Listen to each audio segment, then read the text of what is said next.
So the Mario movie just released, and I think it's safe to say that this film is a Nintendo fan's dream come true. Pretty much everything was done perfectly to the point where I was smiling throughout the entire movie. And while there are a few minor details that I would have liked to see changed, overall I think this is an excellent start to Nintendo's proper entry into making movies. And I say proper entry because we are not counting this abomination of a movie from the 90s. But what you might notice is what you're seeing right now is completely unrelated footage to the Mario movie, and that's because I am not able to show a lot of Mario movie footage without being copyright claimed. So the most I can really get into this video is the little montage that you saw at the beginning. However, throughout the video I will be pulling up screenshots from some of the trailers, since those typically don't get a video copyright claimed. This video will have two main parts. The first one will be a spoiler-free section, where I talk about my thoughts on the movie without giving away any major plot points that haven't been revealed in any of the trailers. The second portion of the video, however, will contain spoilers, and I'll elaborate on some of the points that I made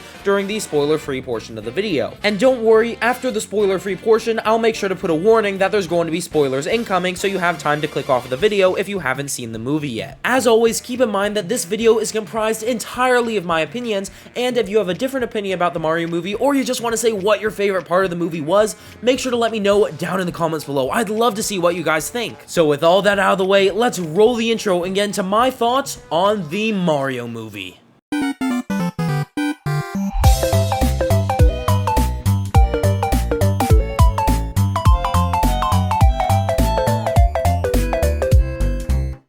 And to kick off the spoiler-free section of this video, let's talk about one of the things I loved the most in the Mario movie, which is its animation. I'll admit, when I first heard that Illumination were the ones that Nintendo decided to partner with to make this movie, I was pretty skeptical. I mean, I loved a lot of their films as a kid, but to be honest, when looking back at them and some of their modern films, I tend to find their animation style pretty lacking, to say the least. But it is very clear that a lot more budget and a lot more effort went into the Mario movie when compared to other Illumination films. I mean, the level of detail is absolutely astounding. The designs and animations of each individual character are also phenomenal. While the movie designs of the characters having slight tweaks from their in-game appearances did take some getting used to, these tweaks allowed the characters to be so much more expressive than was previously possible. But this new level of expression doesn't make the characters really feel any different than they do in the games, other than the fact that they can have more facial expressions. I mean, Mario still walks and runs like Mario. In fact, there are a lot of different animation references all throughout the film, paying homage to different animations from the games. In fact, there are so many references in general. This movie really feels like it was made for Mario fans first, not just to be another kids movie. I would go as far to say that nearly every frame, if not every single frame of the movie, has some kind of reference in the background, whether it be in the actual background of the shot or in the background music. And speaking of the music, the original score was phenomenal throughout the entire movie, and I'd say it was probably my favorite part of the entire film. There were music references all the way back from the original Donkey Kong arcade game all the way up to Bowser's Fury, and they were reorchestrated and blended perfectly into one another, as well as into the original movie motifs, which were done incredibly well as well. And even though when the cast of voice actors was originally announced, it was pretty much a joke to the entire Nintendo community, I'd say that every single voice actor in this movie fits their character extremely well. I will say some I think fit better than others, but I don't think there's a single bad voice in this entire movie. Chris Pratt's Mario voice really does fit the character, given Mario's origins in the movie. And despite what many thought just based off of the trailers, it doesn't sound just like Chris Pratt's normal voice, and rather it has a Brooklyn accent to it that once again really fits the character in the movie. Charlie Day's Luigi voice was incredibly good as well, in my opinion. I feel like Charlie Day's voice just really fits the character of Luigi in general. Anya Taylor-Joy's interpretation of the Princess Peach voice works extremely well in the movie as well. Seth Rogen's Donkey Kong and Fred Armisen's Cranky Kong feel like they shouldn't work, but they somehow work really well for the characters in my opinion. Sebastian Maniscalco, who's one of my favorite comedians, was brought in to voice Captain Spike, originally from the game Wrecking Crew on the NES, and he absolutely nailed his role as well and fit right in the Mario movie universe. And Kamek's voice was a pretty big diversion of what he sounds like in the games, given that all he really does in the games is laugh in a sort of high-pitched voice, yet it somehow once again fits perfectly. But the castings that I would argue to be the perfect picks for the characters that they were chosen for would be Keegan-Michael Key's Toad and Jack Black's Bowser. Ever since the first Mario movie trailer, where we got to hear Keegan-Michael Key's interpretation of the Toad voice, I was sold on it. He perfectly embodies Toad's character with a high-pitched, high-energy voice that's still not super raspy and difficult to listen to like it is in the games. And I'd say this is pretty high praise given that I main Toad in literally every single game that it's possible to, and he is my favorite character in the Mario universe. So I am so glad that they did this character justice in this absolutely incredible movie. And I don't really know how to explain Jack Black's Bowser. It somehow simultaneously feels like 100% Jack Black and 100% Bowser, and I absolutely love it. Jack Black perfectly maintains the balance that Bowser has in the games of being a very menacing villain while also being somewhat goofy. His performance really reminds me of how Bowser is portrayed in Super Mario 3D World and in Super Mario Odyssey, my two favorite Mario games. And while, like I mentioned a little bit ago, the character of Bowser really does feel a lot like Jack Black, the voice at a lot of points in the movie is almost unrecognizable compared to Jack Black's actual voice, which is absolutely insane to me. I have no idea how Jack Black actually got his voice to go as deep as it does to play Bowser, but he did an absolutely phenomenal job. But let me take a break from gushing praise about this movie for a little bit to talk about the very few problems I actually had with it. And by few, I mean just 3, as I only had 3 problems with this entire movie. And 2 of those are going to be in the spoiler section of this video, so I'm just going to be talking about one here, which is the runtime. The total runtime of the Mario movie is 92 minutes long, which is just above an hour and a half. I feel like the movie would have greatly benefited from just an extra 5 or 10 minutes added to the runtime, as Act 1 and Act 3 just felt a little bit too close together, and I think Act 2 just could have done with a little bit more substance. Now, that's not to say I don't think the movie flows very well. In fact, I think the movie flows incredibly well, and it does hit all the important major plot points, which I suppose is better than having too much filler. And I suppose this could be taken as a good thing as well, because the movie was good enough that it left me wanting more. And given that this is just the first Mario movie in what I think will probably become a franchise, given how successful the movie has already been, breaking records all around the world, I think we'll end up getting more than our fair share of Mario movie goodness in the coming years. And even though I have a very small selection of problems with the movie, I am still going to give it a 10 out of 10, because it was virtually perfect, with a few small nitpicks that I had. And at the end of the day, I really just had a lot of fun watching the movie. Like I mentioned earlier in the video, I could not stop smiling throughout the entire film. I couldn't wipe the smile off my face for an entire hour and 30 minutes. At every point in the movie, I was either excited at a reference or in awe of the music, or just happy that this movie was even a reality, which is still just insane to me. It feels like some kind of fever dream, like this movie did not actually happen, but we have an actual animated Mario movie that exists right now. I honestly just can't believe it. But for the spoiler-free section of this video, that pretty much wraps it up. So if you enjoyed the video and you haven't seen the movie yet, make sure to subscribe so you get notified whenever I upload new videos, and so you can come back and watch my portion of the video that has spoilers in it so you can hear my full thoughts. Now, let's move on to the section of the video with spoilers in it in 3, 2, 1. Lumily has a saxophone. My life is complete.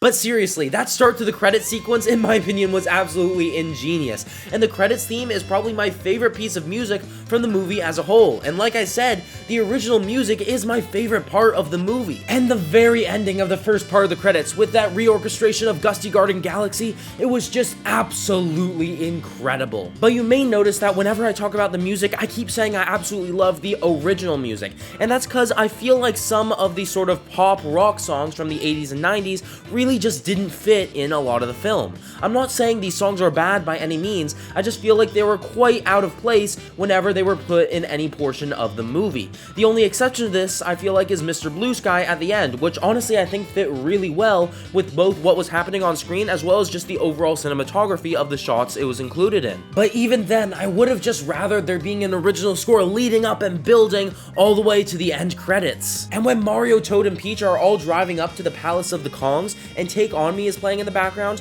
I feel like that was probably the least fitting song in the entire movie. And the sad part about that is that there was actually an original score made for that portion of the film that's in the movie soundtrack. And if you listen to it, it would have fit so much better. If you want to look up the song, it's called Drivin' Me Bananas, and it has so many references to a lot of the Donkey Kong games, and I'm so disappointed that this didn't end up in the final film. I know this is a little bit of a long shot, but I really hope in the DVD Blu-ray release, there's an option to turn on a quote-unquote director's cut, which would have any cut scenes that we saw some of in the trailers but ended up being slightly cut in the final movie, as well as the original score placed over these pop rock songs. But even though I would have rathered the original score be in these portions of the film, I was still smiling all throughout because there were so many visual references in these parts of the movie. And the only other problem that I really had with the movie was one of the earlier scenes, which I have seen a lot of people talking about already, which was the scene with the dog in Mario and Luigi's first plumbing job, or at least their first job under their new brand name, Super Mario Bros. I felt like Mario and Luigi were great in this scene,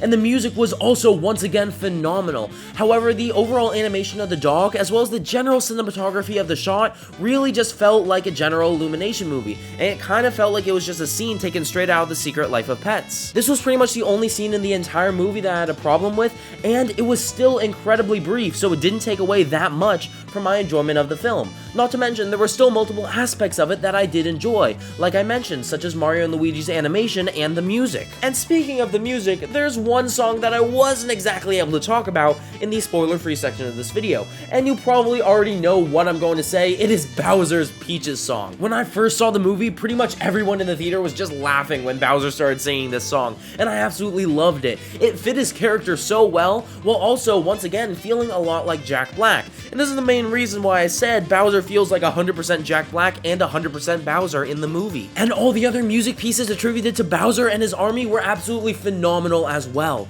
At the very start of the movie, hearing the airship theme gave me chills, and I was absolutely blown away when I heard the Fury Bowser theme from Bowser's Fury during the party that Bowser's minions were having because Bowser got the Superstar. I had originally thought that this was taken straight from the game, but if you listen to the original soundtrack, I think it is a reorchestrated version.